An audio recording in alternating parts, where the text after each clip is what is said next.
These men are members of one of the most unique military organizations in history. Behind these green faces are men who have accepted the challenge of some of the most daring assignments given to American fighting men. These are the Navy's SEALs.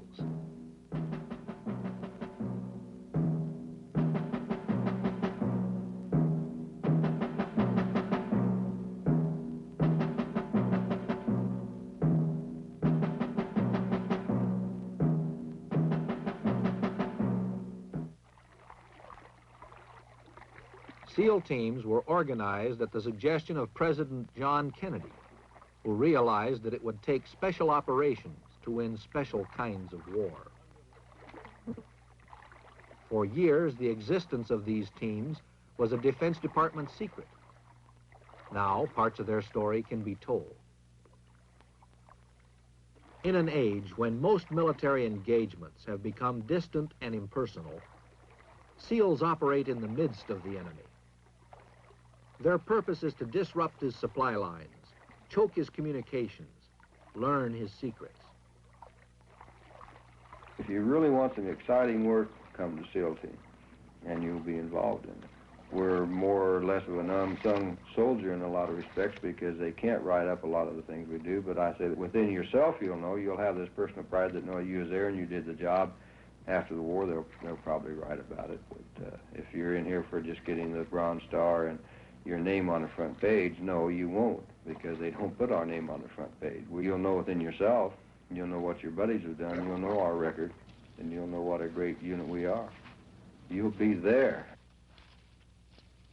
All are volunteers from the famed frogmen of the Navy's underwater demolition team. But once out of water, most similarity with frogmen ends. We are basically an intelligence gathering unit. We gather every bit of information that's possible, whether it be a small piece of paper with some Vietnamese writing on it, or trails, boat traffic, anything that might be of real significant value to your intelligence officer when you get back.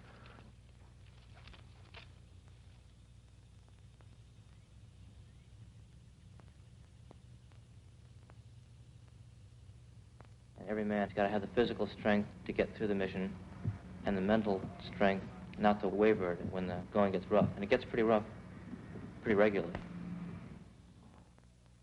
You've got to want it inside of here, gentlemen. I told you that. We throw things at you rather fast. You've got to react immediately. Because later on, if you don't react immediately, you will be a casualty. And you're doing us no good. We have to put you in an old pine box because you didn't use your noodle. You'll be exposed to pain and punishment and other little devices that we'll think of for one reason and one reason only. To make you the type of person we need to get the job done, no matter what the job is.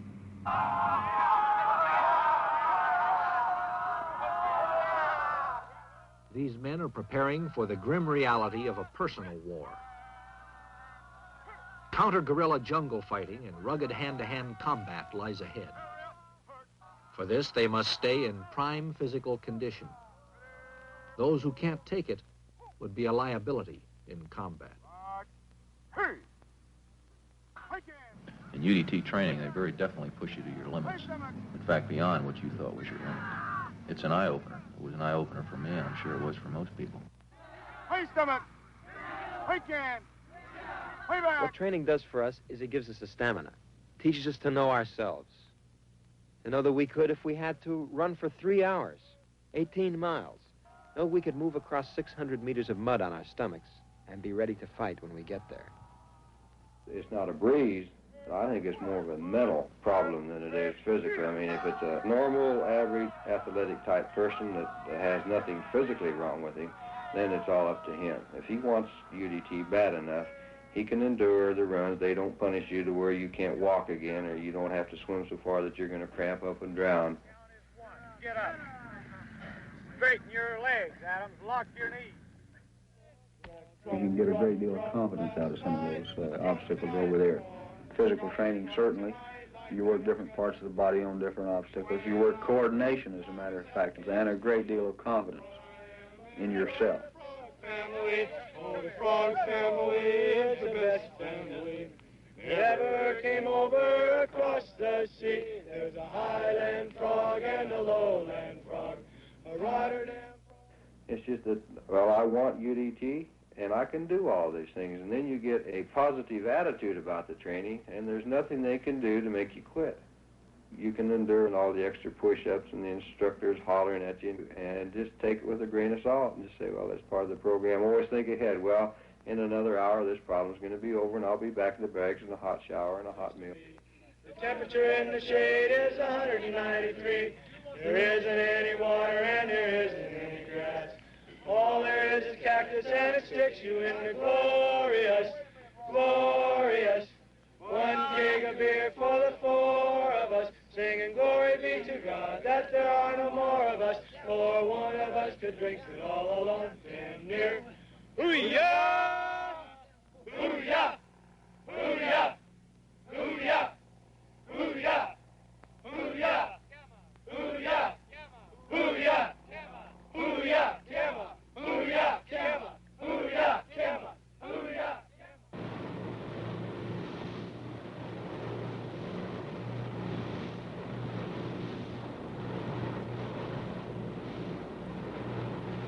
SEALs are specialists in being where they are least expected. Getting to the job may mean jumping out of a boat, a helicopter, or an airplane. You have to want this type duty in order to survive this training. Some people, I suppose, want to prove something to themselves. Some people, maybe they want to prove something to somebody else. I think it's a psychological aspect, the hardship while you're doing all this. In other words, you think about things a little bit differently. You start realizing that probably one of the greatest things you ever had was just sitting in a warm room with a cup of coffee. Yeah. You just don't know how much you can appreciate something like that. It prepares you well for when you go in combat. You learn that a little rain's not going to hurt you, a little mud's not going to hurt you. You don't like it, but you learn that you can live with it.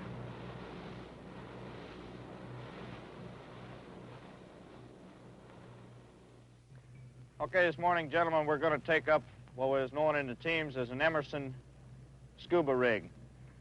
This means that it is a self-contained underwater breathing apparatus. This rig is used any type of clandestine or sneak attack operations. It is desirable for this use because of the fact that there are no bubbles coming out of this rig when it is submerged. And we can have you step up here, sir. We'll slip you into it.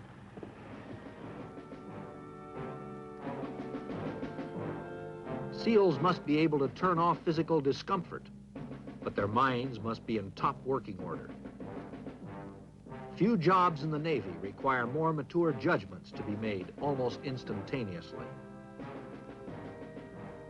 In a combat zone, these decisions can mean the difference between the success and failure of a mission, between life and death.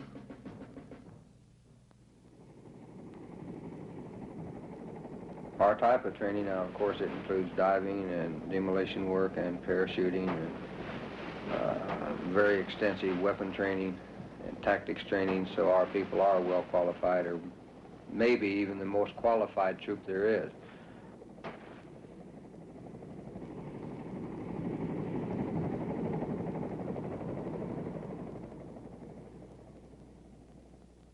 Stand in the door. What are you? Close it up tight. Close it up tight. Go. Get up and out. Get up and out. Get up and out. Get up and out.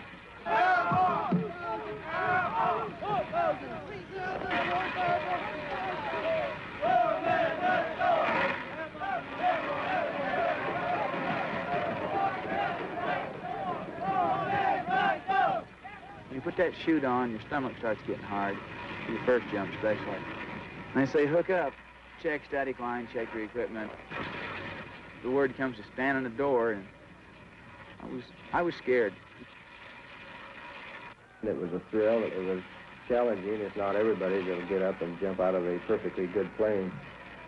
Why, I don't know. Every SEAL is trained in parachuting. Floating down from the sky is a good way of getting to a patrol area unannounced. SEALs learn jump techniques with Army paratroops at Fort Benning, Georgia. Pull it deep, one. He's coming down like a feather. Where is he? All right, get on your feet. Jump on arm 4, prepare for a normal slip to your front. To your front 4. Your other front 4. Drop 4. Jumper on arm 3, prepare for a normal slip to your front. You get to the door and you leave. It's one motion as opposed to being there for a couple of minutes. You exit, you can feel the chute coming out of the bag off my back, the pack. Then as the prop blast hits the chute, you can really feel the tug. You look up if your risers aren't crossed. If they're crossed, you've got to uncross them by pulling them apart. The harness, which is uncomfortable, as anything can be when you're wearing it on the ground, is like a chair in the sky, and you just float down. Check, canopy, check, canopy, check, canopy, check. Once you leave the door and you're out in the air, then it's the greatest thing in the world, because you know you've done it, you know that you didn't have to be pushed out the door, you did this thing on your own. You're still apprehensive every jump, because those thoughts always run through my mind. What am I doing up in this airplane? Why do I want to jump out of this airplane when I know it's going to land? But then once it's time to hook up and go, then it's just, hell, I love it. As you approach the ground, normally there's a man in a bullhorn saying, take a prepare-to-land attitude. Grab your risers, take a slip into the wind so you're trying to stand still. He says, now bend your knees, point your toes, chin up, eyes on the horizon. After your first one, you're ready to jump the next 4.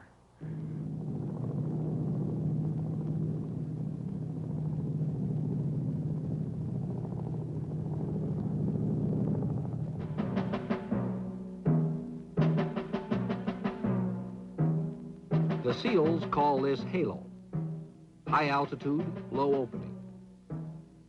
For SEALs, a means of silent entry to the enemy's territory.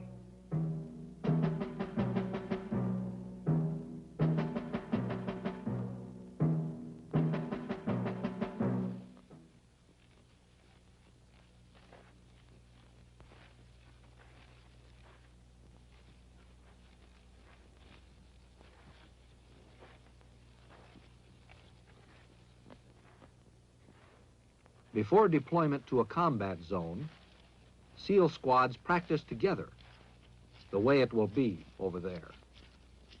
You never say anything on patrol. From the time you leave that boat, or the helicopter, or however you're getting inserted, to the time you get back, you don't even open your mouth. We teach them hand and arm signals in cadre training. It doesn't make any difference what type of signal you do use, as long as everybody knows it. To bring back information that will help reveal the enemy's story, SEALs must be alert every minute. An intelligence officer can do so much more with little facts than you have any idea of. If he can find out, for instance, that there's large amounts of rice being moved down a river, then he knows there are either people down there needing food or that there will be people down there soon. When he adds this to other bits of information he's found out, well, a pattern of enemy activity begins to develop.